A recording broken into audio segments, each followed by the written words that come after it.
Domenica 18 aprile, San Galdino Vescovo. È il 108° giorno dall'inizio dell'anno, ne mancano 257 al termine. Il sole sorge alle 6:20, tramonta alle 20:01.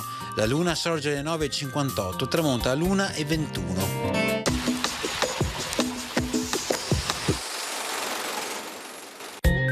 Apre al pubblico il Teatro Onigo di Treviso, rinnovato e ampliato su progetto del celebre architetto Galli da Bibbiena. Spettacolo inaugurale l'opera in musica Demofonte di Pietro Metastasio. Il Teatro Onigo sorgeva nello stesso sito occupato oggi dal Teatro del Monaco.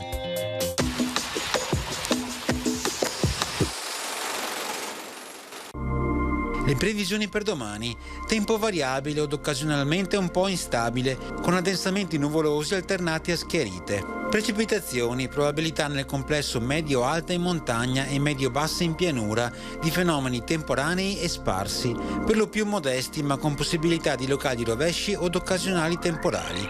Il limite delle eventuali nevicate tenderà nel complesso al rialzo, fino a 1400-1700 metri, specie sulle prealpi. Temperature minime a nord-est in aumento, altrove stazionarie o in leggero calo. Le massime aumenteranno, specie sulla pianura centro-occidentale.